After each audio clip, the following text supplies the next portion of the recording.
No is okay. It's all right to get no. I don't mind hearing no. I'd rather hear that almost than yes sometimes, because a no to me is at least an answer, right? And we're moving on to either the next thing, or we're trying to overcome that no, or whatever it is. But like, the worst thing as a salesperson is not getting an answer from someone.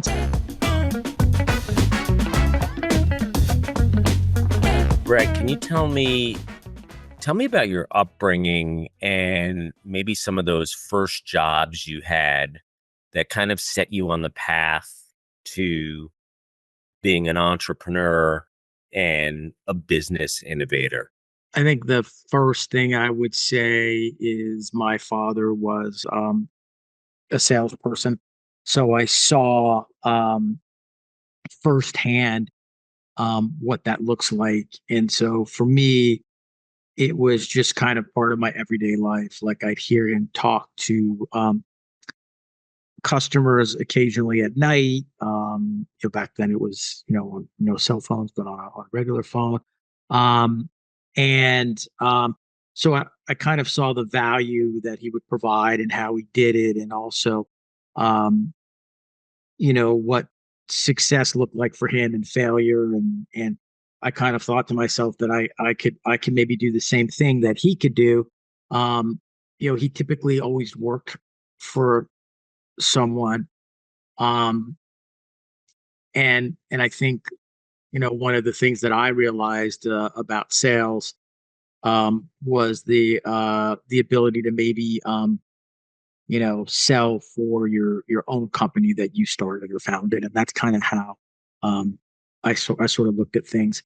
As far as like first jobs, I think, I had a first couple real funny ones. One of the real funny ones was I worked at Nordstrom selling shoes all through college with a bunch of friends of mine from high school. There was like three or four of us that all went to high school together, and we all worked at Nordstrom's in their men's shoe department selling shoes. So we just had you know uh, Nordstrom's was really good in that they had this motto of the customer's always right.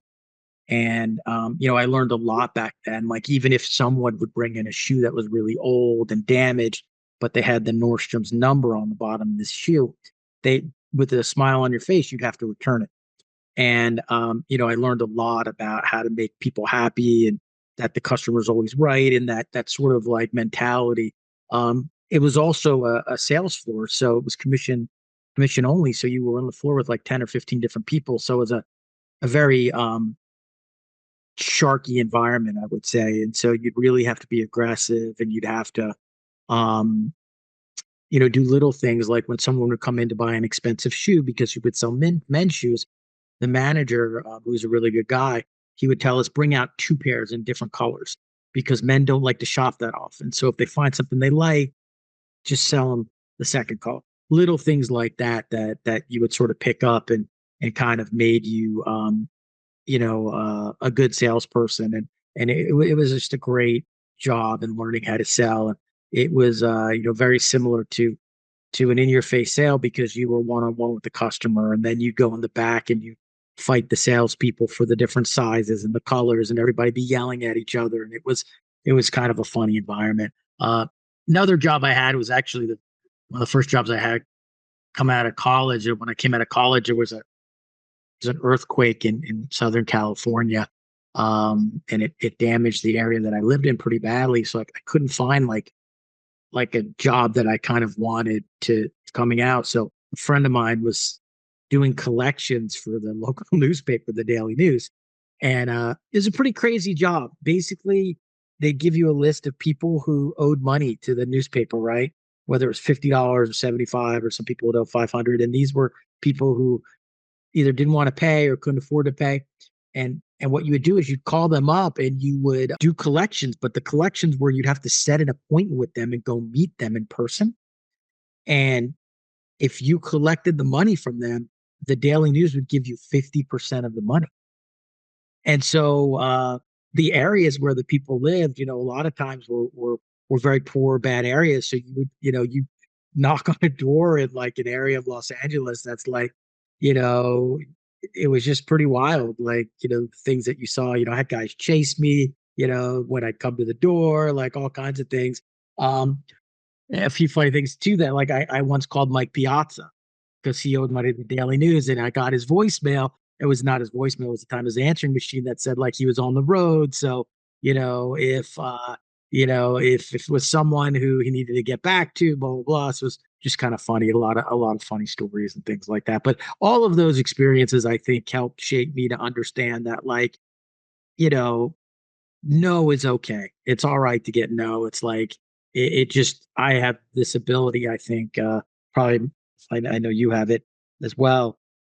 Just I don't mind hearing no. I'd rather hear that almost than yes sometimes because a no to me is at least an answer, right? And we're moving on to either the next thing or we're trying to overcome that no or whatever it is. But like, the worst thing as a salesperson is not getting an answer from someone. So, that those are kind of some funny stories about me. Yeah, that's a great point. I wonder if Piazza actually ended up paying because I can't imagine you going to collect. No, I didn't collect from him, but you'd have to talk to the person that set it up. But it was a pretty fun job actually. It was good money for what it was.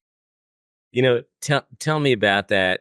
And those experiences early on. Not coming from a extremely wealthy background and having to work your way from a young age or working for yourself from a young age.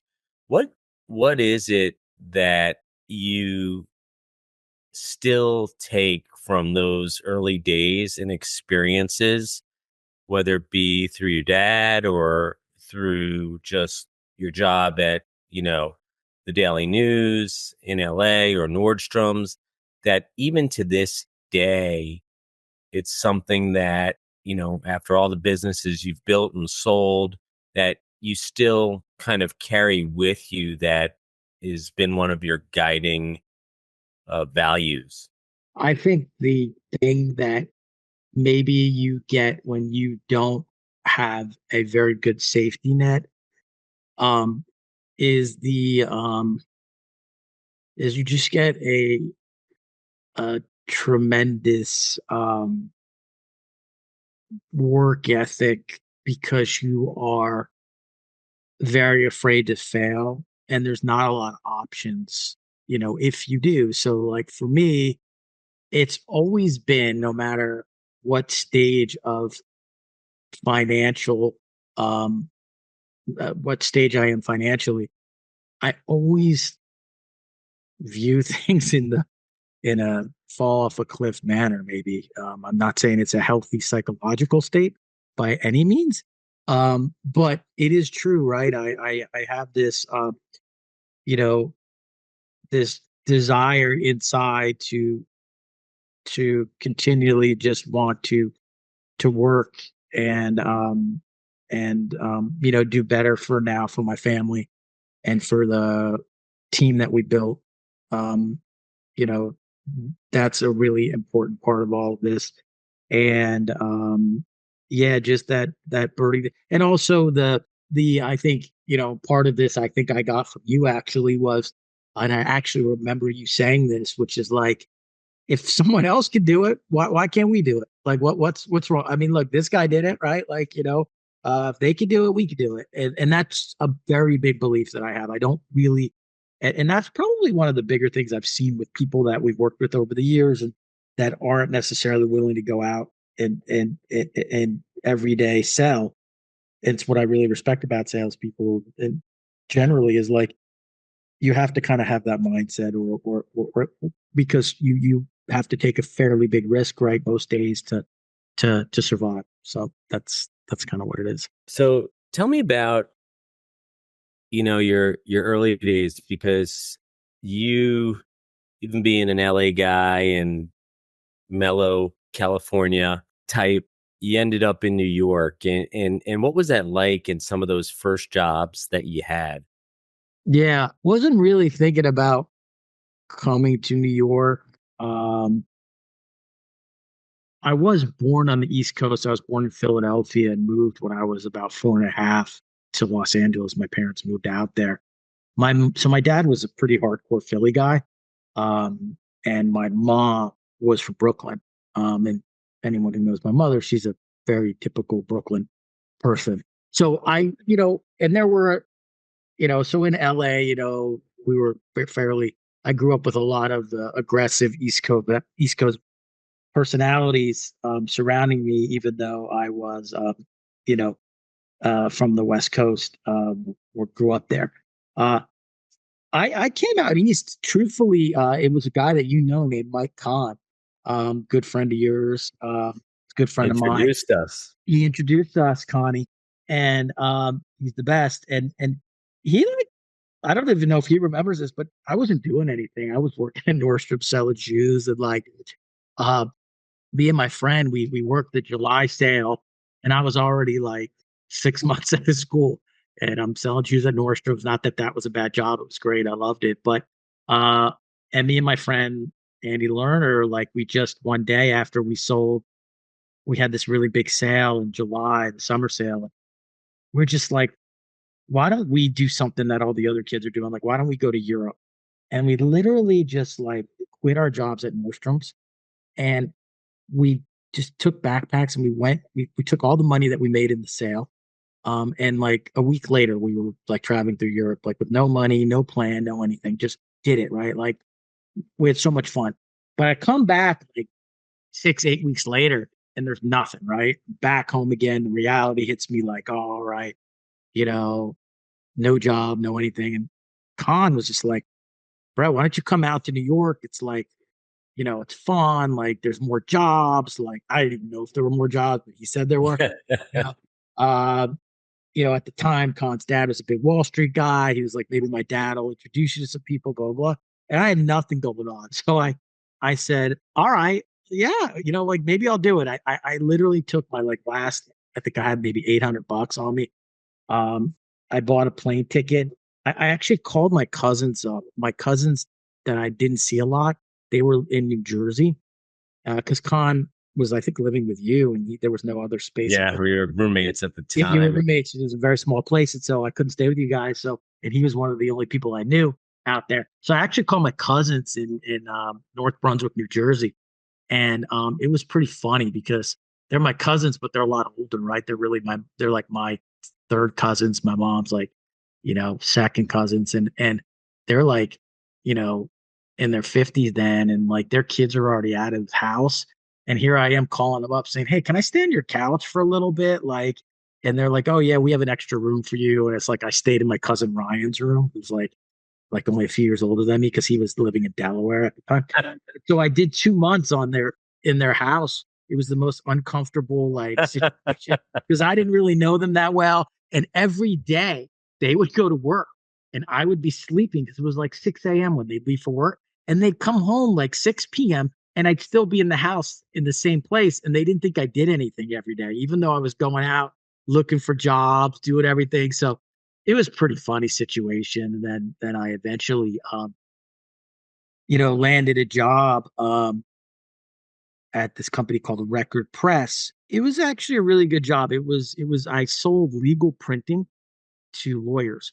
It was a pretty hardcore sales job. You cold called lawyers in New York, so New York City lawyers, Oh, uh, I can't think of anything worse. from the biggest law firms, right, in the world, like sitting in New York, and you try and sell them this appellate printing service. And it was a hard sale. Like, I would say like, you know, you'd sit there, you'd make 125 calls a day. There was no bullshit. Like, that was what you did. And you get four people, to talk to you. Right. And, I sold a few things. And then about like 6 months into the job, uh, I cold call this lawyer. Um, he has a New York law office, but he was the only, like, of the only two lawyers in the office in New York. They were a huge Texas firm. I remember the name's called Baker and Botts. And guys like Texas accent, everything, but he's from New York. He lives in New York. And I tell him about the service. He goes, I have a Supreme Court case in front of me. So the US Supreme Court, right? And the US Supreme Court at that time, you had to have an enormous amount of printing. It was like a massive job, like hundreds of thousands of dollars of printing. The company I worked at never actually sold because it was so expensive and so few lawyers got to the actual Supreme Court that it never happened. This guy had me.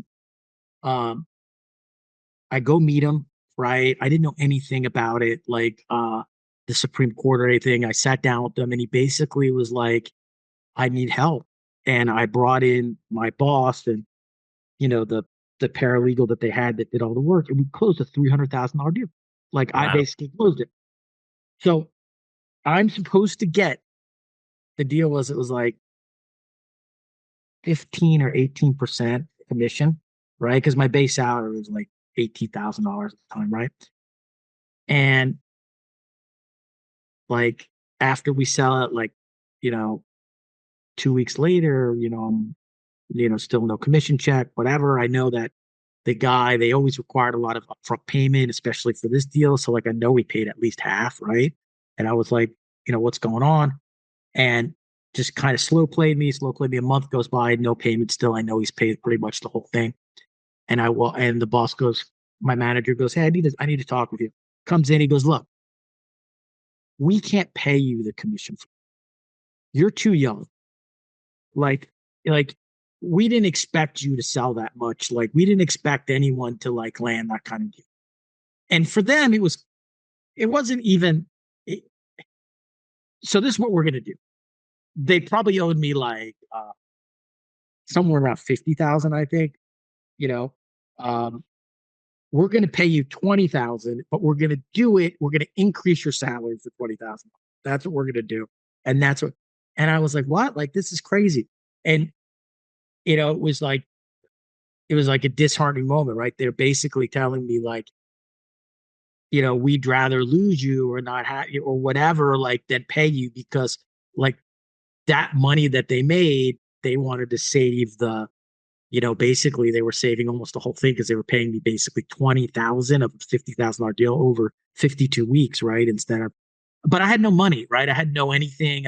I just sort of had to take it, but from that minute after that, I think I left like, maybe six, I say 6 months. It probably took me 6 months to find my next job. So like, I wanted a really good job. So the next job I did get was a pharmaceutical job for a pharmaceutical company. And that was a good job for a few months, but that was at the same time that I met you and you approached me with the idea to start this sports and entertainment experience company. But the one thing I got out of Record Press, which I think is pretty much what we hold today as a big sort of piece of all of our businesses, is I saw how a small business ran. Not that they ripped me off, but I saw how they had an account person that helped someone out after you sold it. You had a salesperson, then it went to an account person, then it went to accounting, then they had a lawyer that looked over the drafts, and then they had someone who did the printing, and then they had someone who delivered it.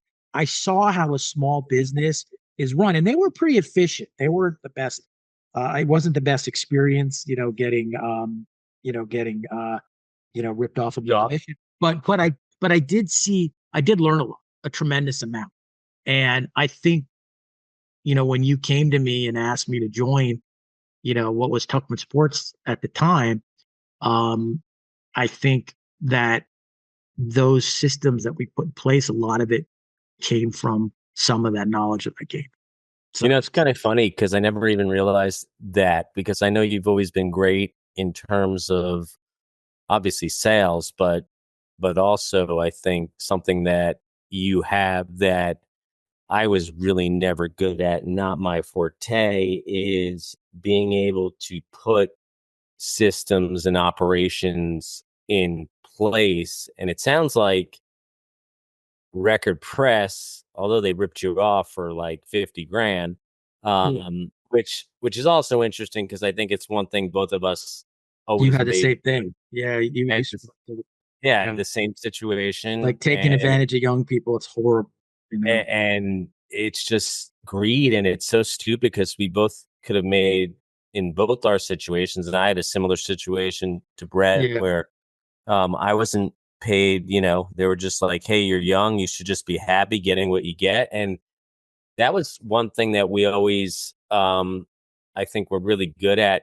We did hire a lot of young people, but we always made sure um, to pay folks. But I guess going back to the original thought there was that you were really good in terms of operations, and I never realized that you did take that from record press. And do you think, aside from record press and aside from learning and seeing how the system was set up, that when we started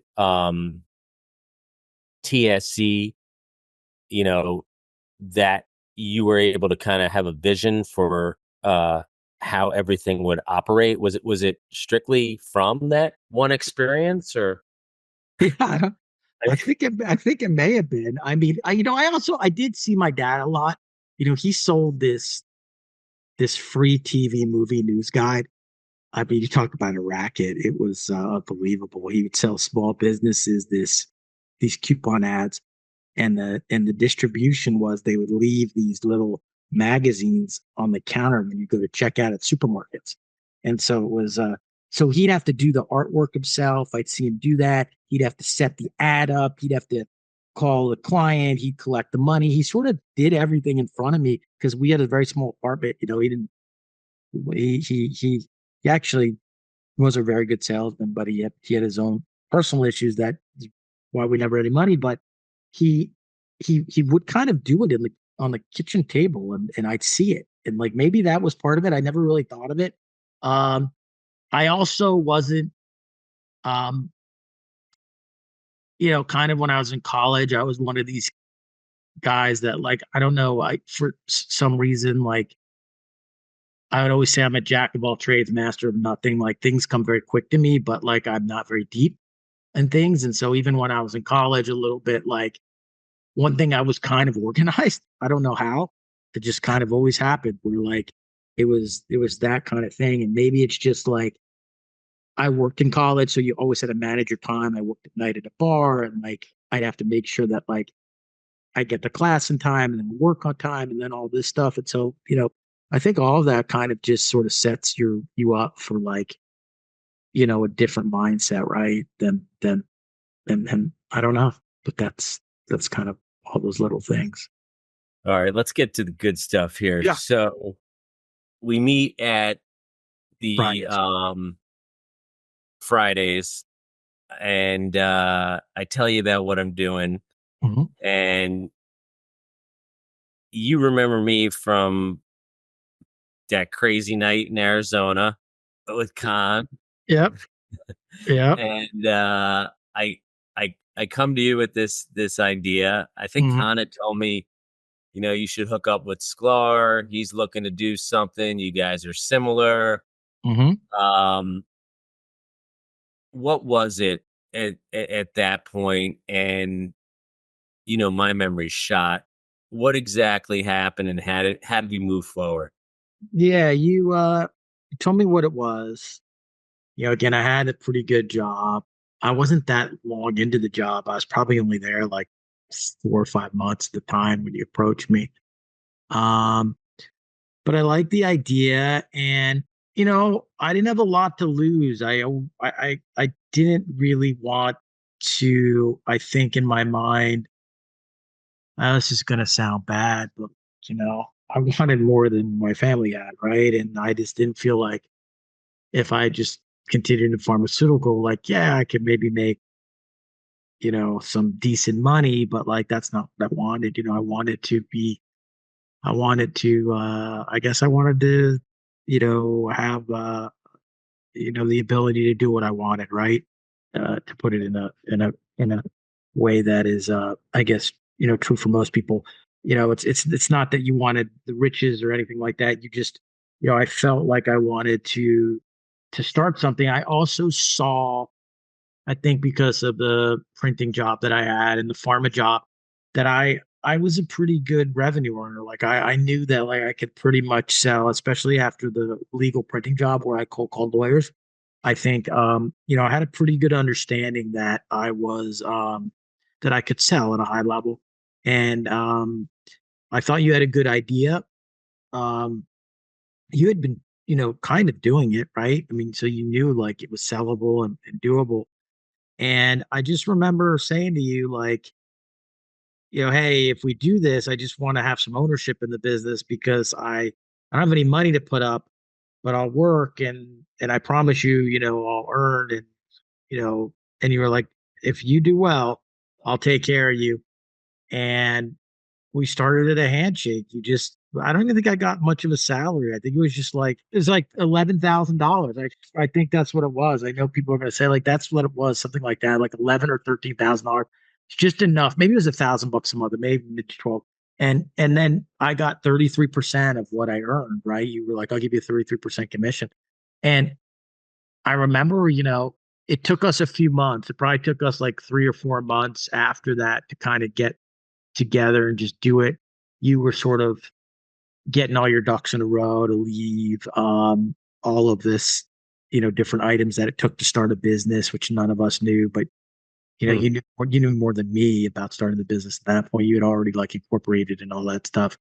Um, and we just started with like, I mean, it sounds crazy, but it's a phone and fax and like just we had these flyers that we made up about like here's a package to the final four or the first one was the baseball all-star game in Denver in 1998 maybe or It nine was maybe, yeah, it was in it's '98, I in think. 98 I think. Was that was the first one we did? Was that the first one? I think that was one of the first ones we did in the final four in San Antonio in 99. I think we Yeah. did. And I remember my first sale, it was Carter Wallace, which at the time made Trojans. And it was Yeah. the regional vice president of the East Coast or like for the Metro New Jersey area or something. And he bought like $35,000 worth of Final Four stuff from us or something like that.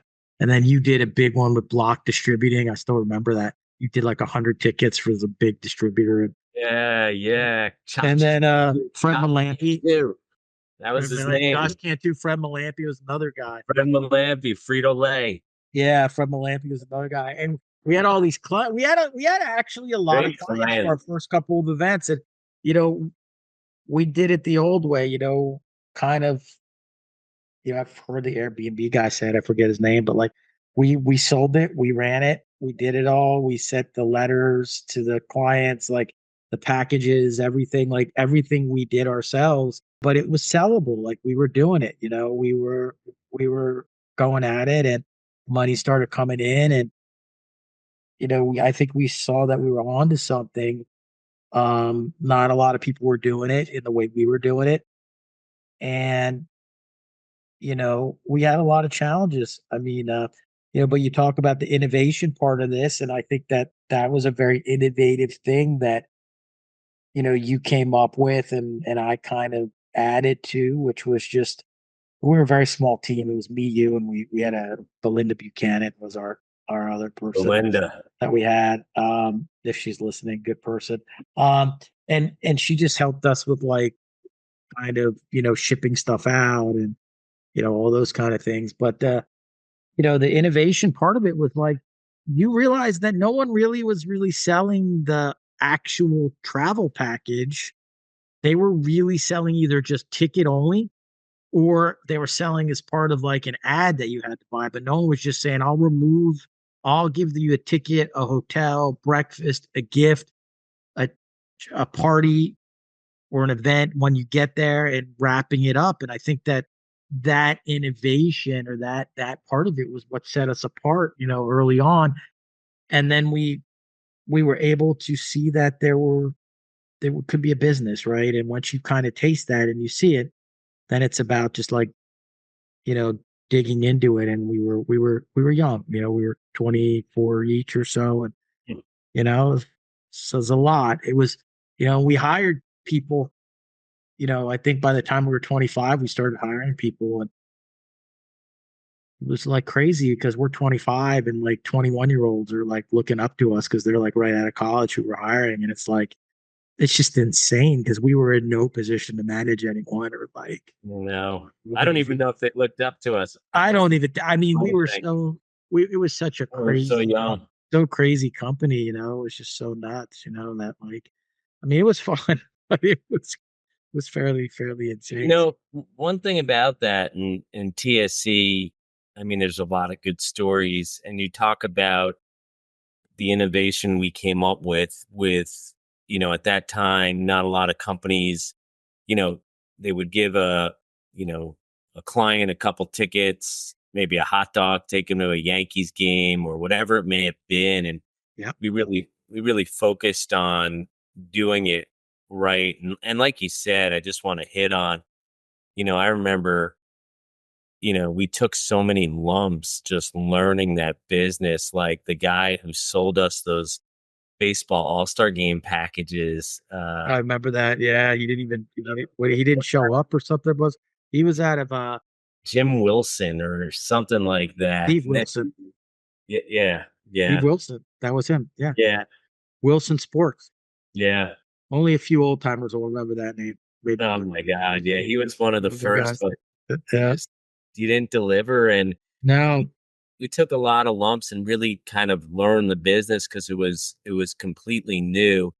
But you have to talk about the one benefit was we got to share an office, and me and you being huge that fans. was that. You have to That's worth my whole career. That part of it. you That can was you, you can tell the story of us sharing an office with Alex English and his partner Tandra Ward. yeah. uh, With great people. I think Tammy Houston when we first and started Tammy was Houston worked for she them. was kind of working there, but not really. But Alex was just the best, and Tanya Tanya Ward. She was great. I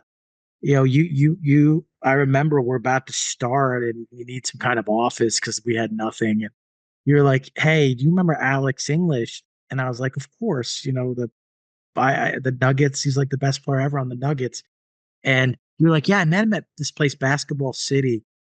And like he's like starting a sports agency for women's basketball players. And remember, it was the other women. It wasn't the WNBA that Yeah, represents. They Tandra. had a lot of players. They Yeah, had a lot of women's players. They were really innovative. Talk about innovation. They were really innovative. they're way ahead of their time. They had the second league, but there was a WNBA and there was that I forget the other name of it, but and the other one had all the big players too. It was funny, and they were agents for them. And yeah, so we shared office with Alex and Tonja, and it was the best part of the business was, back then it was answering machines.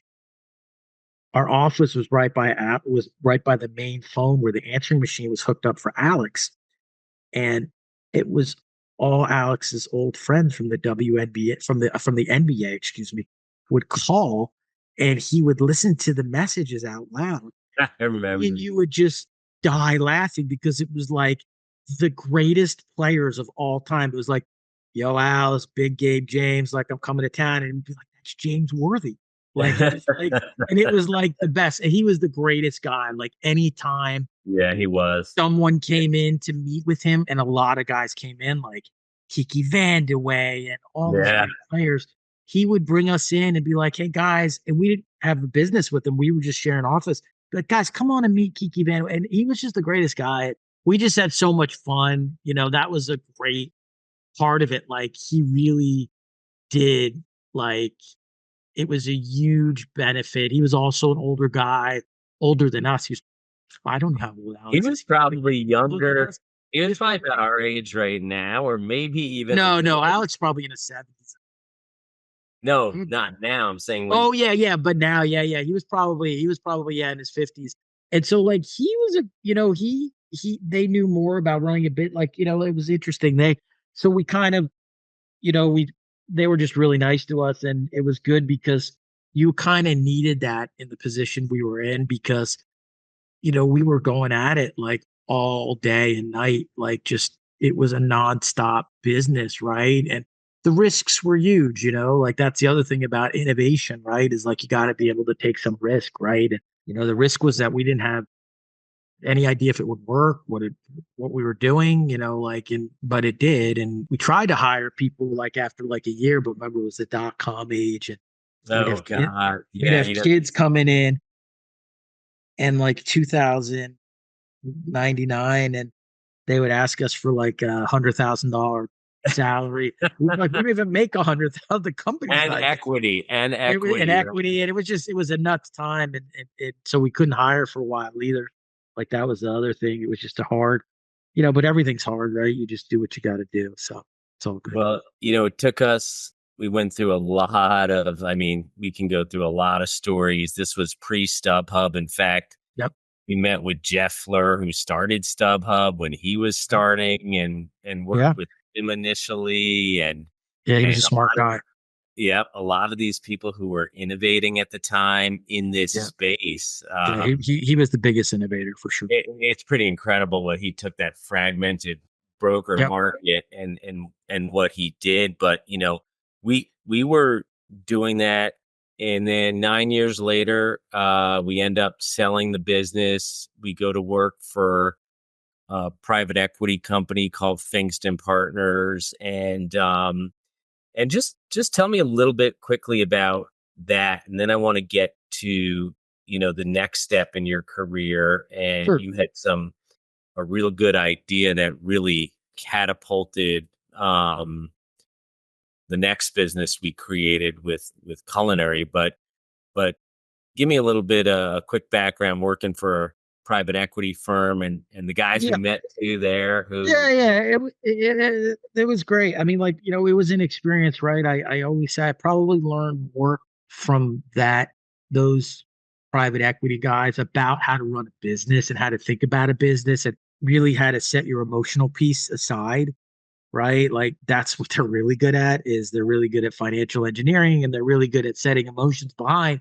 And once you take that out, it's a strict business decision, which, is hard when you're an entrepreneur and you care about your employees more than you care about anything. There were plenty of times where you and I never got a check, and even still sometimes, but everybody else eats, and because it's important. Um, but with the private equity firm, I think what I really learned was how to run a business and what a P&L really looks like, and what it means to when you make an investment in something that there has to be a return, and just what it's like when you go to use leverage, right? To like different things that they did a lot of. What it's like to buy another business. We bought 4 businesses while we were with them.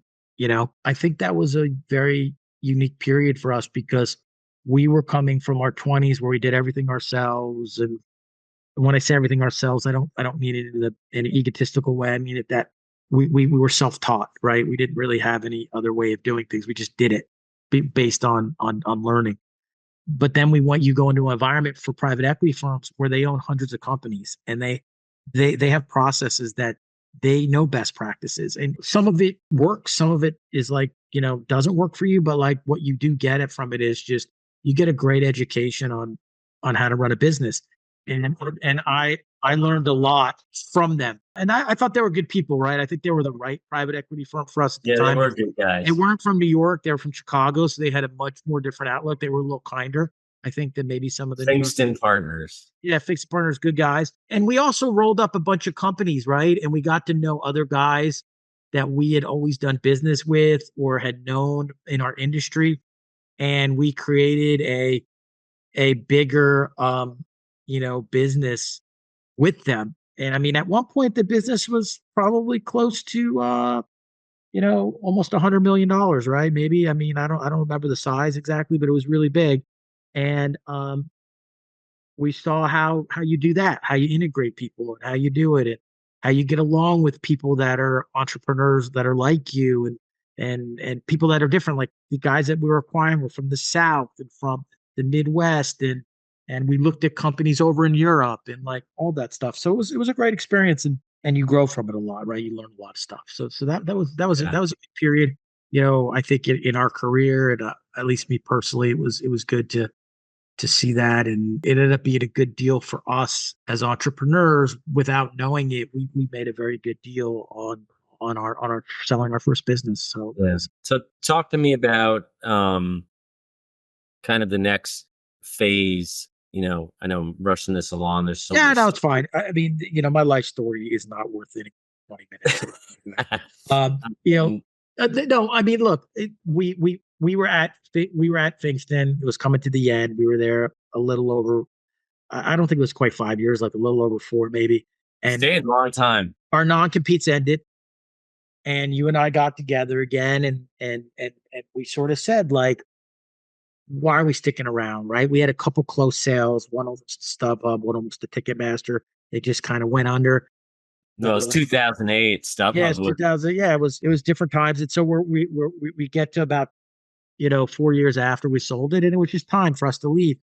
And when we left, I think you and I at that point had realized that the business was sports were more difficult, right? There was all of these things coming into play, mm, where leagues were starting to take ownership of their hospitality and their tickets, and teams were starting to like, you couldn't buy tickets anymore from the trainers of the teams or the coaches because they were starting to put clamps on that stuff, which was, how we used to do a lot of it.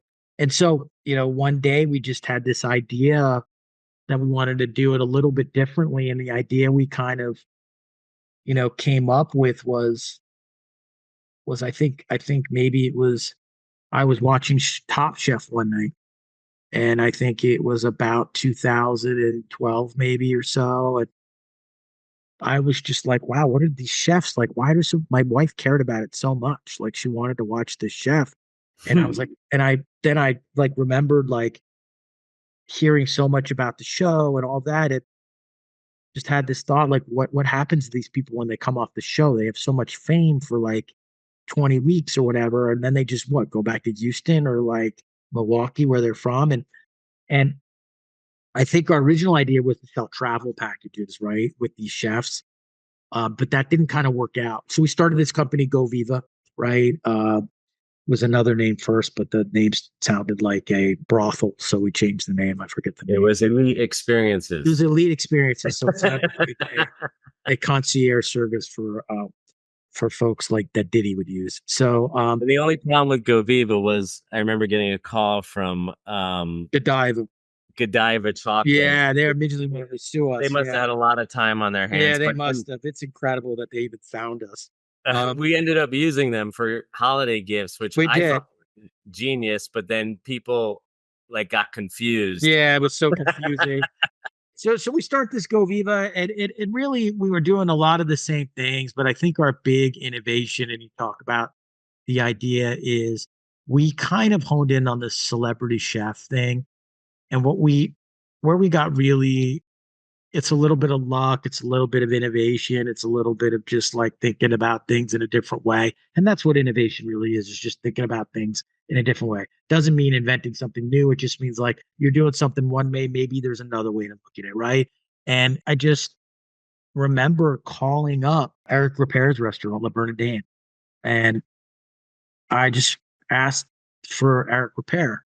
And I knew he was a famous chef at that point, and they put me through to his secretary. And I'm like, hey, I want to hire Eric for an event. Like, I want to bring my clients into your restaurant, but I don't want a regular experience. I want him to come out and cook for them and like meet them and sign his books and all this stuff. She's like, really? Like, you want to do that? And I was like, yeah. And he's like, I'll ask him. Let me check with him.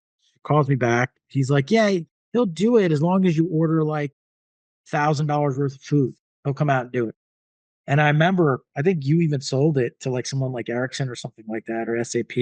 You sold the event, and I booked them, and it was like the first celebrity chef event where like maybe on Earth, where I don't know, I don't want to go that far, but we're like we like regionally figured out a way. They're like to bring our clients and get this specialized experience. And I remember going to it, and no one even cared about it. It was sad. Like here's the most famous chef, right? Like on earth at that point. And people were like, yeah, all right, I'll take the book. But the company paid us, and it was a great event. And then we found out a lot of people did care, right? And like then we did hundreds and hundreds of these things all around the country because we realized there were so many celebrity chefs. And so we regionalized it so people didn't have to travel to see the chef. We started doing things like bring the chef into your backyard, and he would come in and cook for you, and like bring him to a special part of the restaurant, and we would do a a cooking lesson with them, and like and we just did hundreds of them.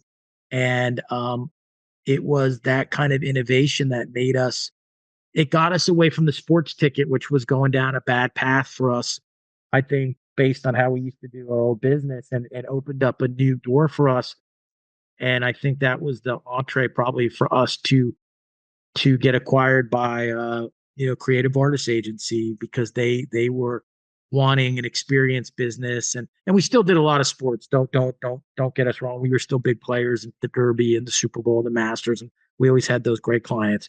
But the celebrity chef event, I think, was the thing that was a real differentiator. That was real innovation in our area. Was we thought about something a little bit differently, and today I still can't believe how many people buy these things. We're not in it anymore. But the fact that like the same thing still goes on is incredible.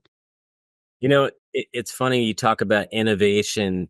So when you think about that, right, that whole business, really, how that business took off, and plenty of other businesses that other people started morphed after that one idea.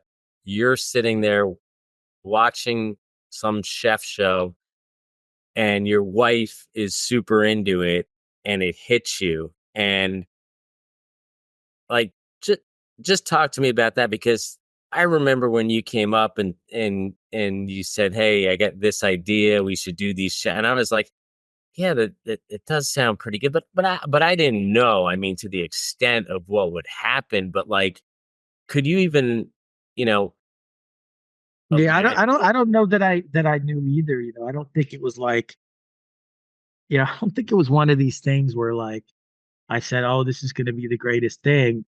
But I think what I thought was, I think I understood a little bit of how our business was very regional, and we had a lot of regional decision makers, and we needed to offer them more things in their region rather than out of the region. And I think that's where we struck gold, was that it wasn't even the chef, right? Like most of these guys didn't even know who we were talking about, but it was just like, "Oh yeah, yeah, yeah, I know Top Chef," or like it was more like, "Whoa, this is special, right? Like my client's gonna care about this." And you'd be like talking to like the regional VP at Patron, like they don't care. Like they're like, "I just want to make my distributor happy," right? Like or the like the marketing manager at SAP who's got a budget, and like she watches Top Chef. And she's like, "I would rather do that." And then also one thing we didn't have in our old sports business, and this is a little bit different nowadays, but like back then, like women didn't care as much about sports. And so Yeah. 50% of our market, And there weren't that many women in corporate America. right. And they didn't want to buy a sports trip because it was an old boys thing. And they were right. But when Yeah. we came up with the chef idea, it was a good idea because it automatically opened up a whole world to these event planners and these, that was mostly were women, that were buyers of our product, Yeah. and the chefs. And it just, I think it was the regional basis where we were able to sell this all over the country at massive clips, right? Like we could do 10 programs in the city of Houston in a night, where we couldn't do that. You'd have to do Super Bowl was one time a year. Final Yeah. Four was one time a year. You'd have to have big numbers to those events, and it changed the way our business was. And it took out the risk, right? It took out the risk of the ticket and the hotel. Worried about getting the ticket Cash and flow was better. It was just a better model for us, and it also, you know, and I think part of it is we got lucky, right? We thought of it, but we went with it and we tried it, and everything kind of aligned. well, you thought of it, and it was We something thought we of it. Yeah, ran with, yeah, and absolutely. it helped us get to the point where we had WME approach us, and CAA, and end up selling the business to CAA, working there, which is obviously an incredible organization. I know we met a lot of The gold awesome. star. It's the Goldman Sachs of the entertainment industry. It's We met a very lot. talk about innovation. That company is a very innovative company. CIA. They're on the cutting edge of everything in sports and entertainment. You know. Yeah, we got to meet a lot of incredible people who still keep in touch with. But I want to get to, we're entrepreneurs. You're an entrepreneur. Amaze Media Labs. I want to get into that, and I want to talk because this is where I think, in terms of innovation, I've seen the biggest part of, um, I think, for both of us having to innovate. Talk a little bit about how we started Amaze Media Labs and where we are today with Amaze Media Labs. Sure, we started. You know, Rob had the idea of you were hosting a podcast, and for entrepreneur media, I'd never even listened to a podcast, if I'm honest. Back then, it was end of 2019. We kind of reconnected, decided that we kind of wanted to do something together, um, and you just sort of said to me one day, you're like, I'm getting all these interesting advertisers that sponsor my show. Like I get LinkedIn and I get Oracle and these very high value uh, advertisers and brands. And what do you think we could do there? I think we went back and forth on a bunch of ideas, and then we kind of just settled on like, could we make podcasts for brands, right? Like, could we do it? Would there be a market for it? And again, much like the chefs, we just experimented, right? We sent out a bunch of emails to contacts of people that we knew and cold emails to people that we didn't know. And just kind of like the chef thing, you know, you had this idea for us to make these podcasts, and it just resonated with people, right? We hit on this thought leadership part of it where brands wanted to control their own narrative. They could almost be on their own media companies now because they they're everything is decentralized with social media and the way you promote things. And so, yeah, we started just making podcasts for brands. One of the things that was definitely a concern for me early on, and I noticed it right away, was where do you get this audience from, right? How do you get the audience? It was I knew that people wouldn't pay us, that brands wouldn't want to pay for something if there wasn't real growth in it. And I wanted to figure out how could we grow this, right? How could you really get audience? And um, I think the thought was, well, there's so many people digitally that care about these topics we're talking about, and they read blogs on them, they read articles, they do all these things. How could we get those people to listen? And the brainchild of it, we had the thought that we maybe, how could we get more audience? The brainchild behind converting people over to digital to audio is this guy Dylan Langlois, or Dylan Langlos, who's now a partner with us in our business. And he was a young guy. He's still a young guy. He's got to be the smartest person I've ever met. In certainly in podcasting, guy's a genius. And he was just a guy who had the same thoughts we did, except he was very technical. He was a coder since he was a kid. He had an incredible acumen for buying media, and he figured out how to convert people that were reading articles digitally into audio listeners by creating this unique audio player that would fit inside articles. And really, we started to use them because we saw how effective it could be for our clients, because it is still the single best thing to promote your podcast. Is this tool that he invented? It's highly targeted, so when you have a niche podcast for a brand, it works very well. Um, and we started working with them, and I think we arguably became his biggest client, or top 2 or 3 client, and we got to know him. And we wanted to get this. We really liked what he was doing, and we asked him if we could acquire him and he would join our team. And he was up for it because he saw that we maybe had some visions of growing this a little bigger, and he did too. And we all thought we'd be better as a team than without us. And we ended up about 2 years ago, a little longer now, acquiring his company that was called Rockable. And he's now on the team with us. And then we developed other products like this audiencelift platform, which has been quite successful at getting brands to garner audience around the trailer of their podcast show.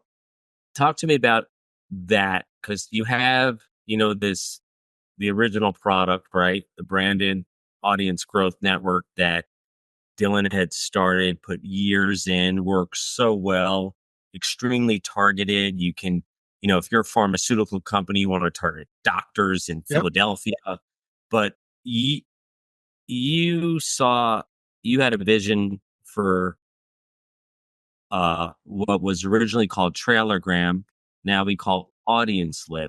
Yes. Talk to me about that? How did you come up with that? I think Innovation. one thing that I noticed about Dylan's original product is that it worked great for brands, but it wasn't necessarily going to be widely used by all podcasters because it's very specific to the audience you want to reach. And it's a little bit because of the expense level, it works very well for corporations that can afford it. But the average podcaster wasn't really going to embrace it. I think one day I just kind of was thinking about the trailer of what happens to trailers of podcasts. Why don't people use them? I don't get it. Like there's movie previews. That's how people understand what movie they're going to see next. It's how Netflix promotes their shows on what TV show is going to be next and Apple. And I think I just one day went and asked Dylan. I was like, why aren't these, what can we do with trailers? How can we do this? And we just chatted and we kind of said, like, why don't we promote trailers for people? And then I was like, but how can we make it really sticky? And he came up with this idea to get people to sign up for push notifications, and we can push out after you hear a preview, we can then push out the entire podcast episode to the people in a push notification that comes right to their phone. And so that technology now is still the linchpin of our tech of what we sell with what was Trailergram is now Audiencelift, and it's been very successful and well received inside the industry, and that has been a big innovation. We're going to further innovate the product where we're going to do things where make direct connections into Apple and Spotify so people can do that. We've worked on attribution for the product recently to get it so people can get a little more comfort with what's going on when they buy a campaign. And so we're really making these strides. And we're also developing publisher relationships with media partners that can have our widget go onto their website and they can earn money as well from it. And so that's a big part of the thing. Yeah. Talk to me just quickly about that innovation, with Audiencelift and Trailergram and the push notifications, because like you said, great idea. People, it makes so much sense when you had come up with it and told me, yeah, everyone listens to you go to a movie and if you don't like the trailer Yeah. or the preview, I think I thought of the preview.